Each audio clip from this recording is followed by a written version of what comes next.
Ia mempunyai perilaku yang amat buruk. Gadis itu amat pemalas, tak pernah membantu ibunya melakukan pekerjaan-pekerjaan rumah. Kerjanya hanya bersolek setiap hari. Segala permintaannya harus dituruti tanpa memperdulikan keadaan ibunya yang miskin. Suatu hari seperti biasa, gadis itu mengurung dirinya di dalam kamar. Ia tak mau matahari merusak kulitnya. Ia enggan debu-debu mengotori wajahnya. Sang ibu tergesa-gesa menghampiri putrinya. Bukankah sudah berulang kali aku bilang bahwa setiap aku bangun, ibu sudah harus menyiapkan kamar ini sampai rapi, menyediakan luhur, air hangat, dan juga membuatkan minuman sari buah untukku. Mama itu sudah besar, nak. Kau bisa melakukan semuanya sendiri. Ibu kan tahu aku lagi sibuk. Sang ibu hanya bisa mengelus dada. Hatinya gelisah. Kesibukan mempercantik diri hanya itulah yang selalu dilakukan putrinya. Matahari mulai memancarkan sinarnya. Sang ibu mulai bersiap-siap untuk berangkat ke sawah. Ia tidak lupa mengajak Darmi untuk membantunya.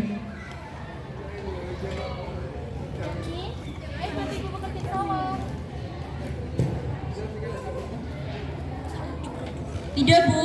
Nanti kalau kuku dan kulitku kotor bagaimana? Ada mana ibu nak? Aku lagi dandan dulu.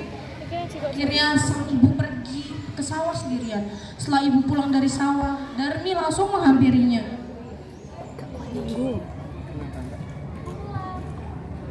Upahnya mana? Ini dia. Mana itu mau beli beras? Udah aku habis, Bu. Mesti harus beli yang baru. Kamu itu jadinya hanya kamu minta saja, tidak pernah mau bekerja. Meskipun marah, sang ibu tetap memberikan uang itu kepada Darmi. Keesokan harinya, ketika ibunya pulang dari bekerja, Darmi minta lagi uang mentah yang diperoleh ibunya untuk membeli alat kecantikan yang lain. Keadaan itu terjadi setiap hari. Hari berganti hari, akhirnya sang anak mau menuruti kehendak ibunya. Ia tidak keberatan untuk kemanapun pergi bersama sang ibu. Tapi anaknya ini mengajukan sebuah syarat bahwa ibunya tidak diperbolehkan untuk mengakui bahwa ia adalah ibunya di depan ibu. Hingga pada suatu hari, anak gadis itu diajak ibunya turun ke desa untuk berbelanja di pasar. Anak gadis itu berjalan melenggang dengan memakai pakaian yang bagus dan bersolek. Ketika mereka mulai memasuki desa, orang-orang desa memandangi mereka. Mereka begitu terpesona melihat kecantikan anak gadis itu, terutama para pemuda desa yang tak puas-puasnya memandangi wajah gadis itu. Coba lihat wanita itu, cantik sekali kan? Benar, wanita itu paling bidadari surga. Oh, paras. Iya, bahkan dia lebih cantik daripada bunga mawar. Rasanya aku tertarik untuk mengenalnya. Tapi yang di belakang itu siapa? Entahlah, siapa ya dia itu? Aku kasihan melihat wanita tua yang di belakangnya. Apa mungkin dia itu jangan berpikir macam-macam, nggak boleh mendengar nggak baik. Mau mana kamu? Mau berkenalan dengan dia? Aku ikut.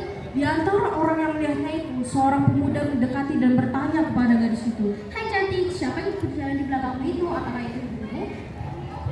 Bukan. Dia ini adalah Buddha. Hai manis, yakin dia bukan ibumu? Kan, sudah dibilang dia ini adalah Buddha. Pergi sana. Astaga, aku jangan pergi. Ada yang menjadi juga. Alangkah terlukanya sang ibu mendengar itu. Hatinya menangis dan ia benar-benar tak berdaya menahan sakit hatinya. Ia berbisik dan memohon kepada Tuhan. Akhirnya si ibu pun berdoa. Ya Tuhan, hamba tidak kuat menahan hinaan ini. Anak kandung hamba begitu teganya memperlakukan hamba sedemikian rupa. Ya Tuhan, hukumlah anak durhaka ini. Hukumlah dia. Atas kekuasaan Tuhan yang Maha Esa, perlahan-lahan tubuh gadis durhaka itu berubah menjadi batu. Perubahan itu dimulai dari kaki. Ketika perubahan itu telah mencapai setengah badan, anak gadis itu menangis dan memohon ampun kepada ibunya. Ibu, ampunilah saya. Ampunilah kedurhakaan anakku selama ini, Ibu. Ibu, ampunilah saya.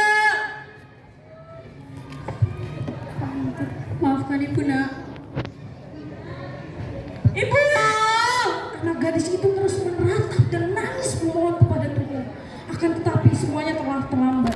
Seluruh tubuh gadis itu akhirnya berubah menjadi batu. Sekalipun menjadi batu, namun orang dapat melihat bahwa kedua matanya masih menitikkan air mata. Oleh karena itu, batu yang berasal dari gadis yang berdepan kutukannya itu disebut batu menangis. Ini. Nah. Iya.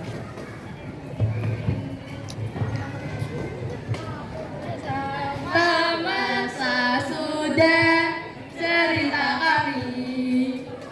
Terima kasih. jumpa lagi.